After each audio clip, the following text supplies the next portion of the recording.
Hey everybody, this is Todd Rogers with ToddRogersPhotography.com. I'm back with you with another instructional video on some basics of Lightroom. My friend of mine sent me this shot. Said it was a little too dark. It does look a little too dark, but that's probably all I see with it. It's nice and tack sharp, and um, I'm trying to get her to use Lightroom as her daily workflow all the time. And it can be frustrating, but it just takes practice and patience. So we're going to jump right into this. I start out here in the basic panel. I don't mess with exposure or contrast. I always bring the highlights down because that's going to bring some of the sky back.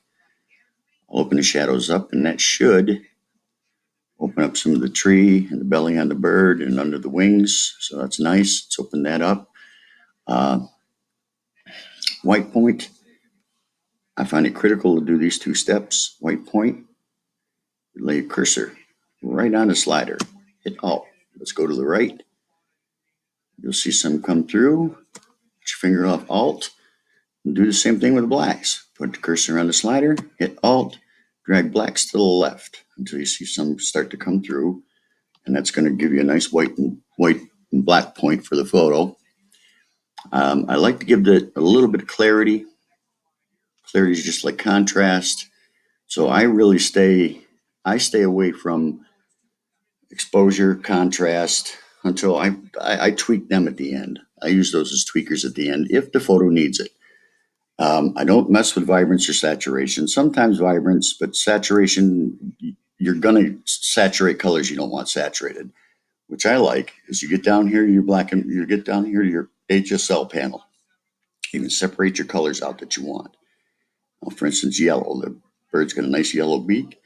So I'm going to hit the yellow slider and see how nice that came in. I'm going to hit that orange too, because a lot of times that's going to help bring out some more yellow. And it did. Touch of red. Help with the orange. And we're going to work our way down with the sky all the way down the panel. So I'm going to throw some blue in there. Bring some of the blue sky in. Split toning. I don't normally use split toning on a wildlife shot, especially when it's when the bird is the focus of the shot. But like I said, we're going to still keep working on this blown out sky here. So I'm going to push the hue slider all the way over to blue. Then I'm going to hit saturate, and that should bring even some more blue back into it. There you go. Looks nice. Let's see, shadows.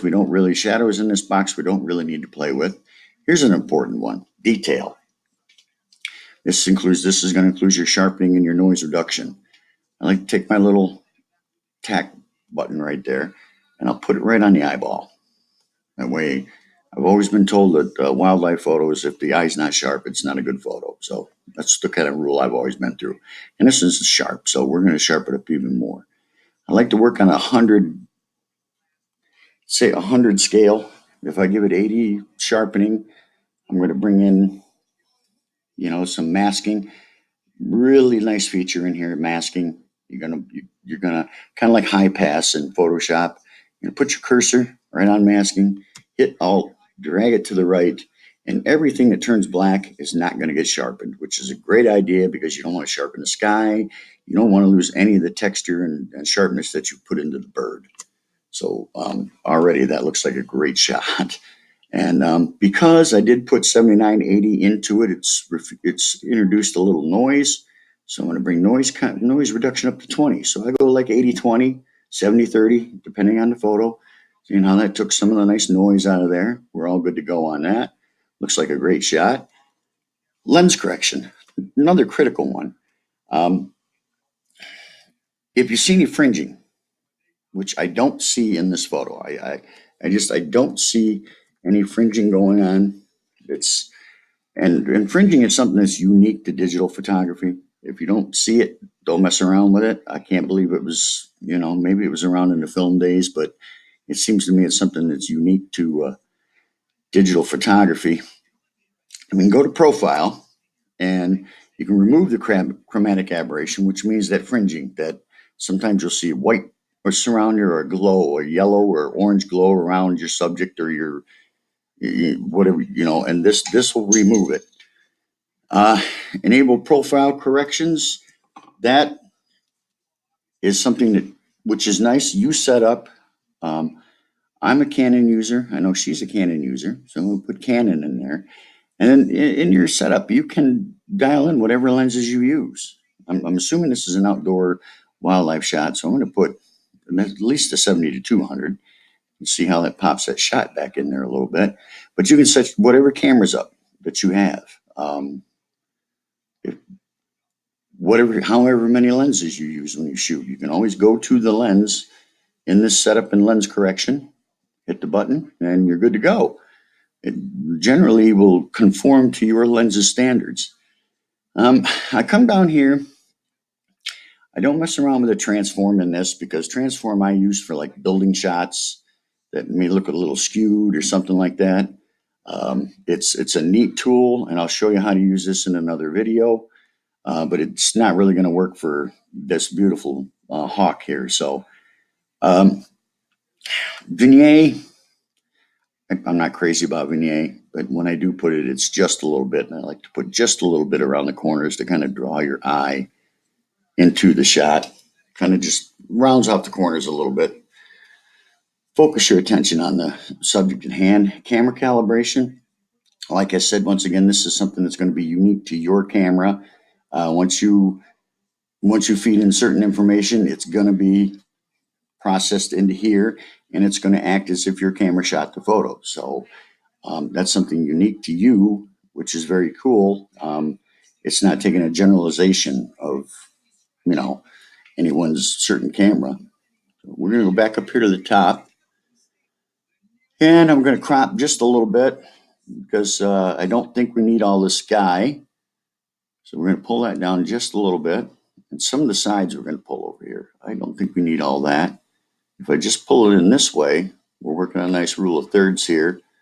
So you've got your subject, but it's not exactly centered, which, it was really what you want. You're working on the rule of thirds. You don't want your subject centered. You want some other factors in the composition. And there's two ways you can straighten your horizon in this, and with Lightroom. You can do it the old-fashioned way, like in Photoshop, where you draw your lines straight across. Or you can hit auto and it'll automatically do it for you. So there wasn't much, you just seen that move just a little. So there wasn't really much wrong with that either. You can go ahead and hit the crop. And as far as I can see the photo's done, I'm going to do one last little thing before we quit here. I'm going to hit the graduated filter, which is a little square up here at the top. I'm going to draw in. I'm going to pull it down from the bottom. And I am going to draw in some underexposure there to kind of bring the sky in a little bit. Bring it down just a little farther because I don't want it to affect the bird. Just a little bit. And I think that looks nice. We'll give it just a touch of blue here. I think that looks nice. And to turn the filter off, you just pop on your symbol again and turn it off. And I'm going to put one down here in the bottom just to accentuate the bush down here. Just a little bit. We're going to overexpose that just a bit, just to draw in the detail of the bush down in there. And that pretty much does it.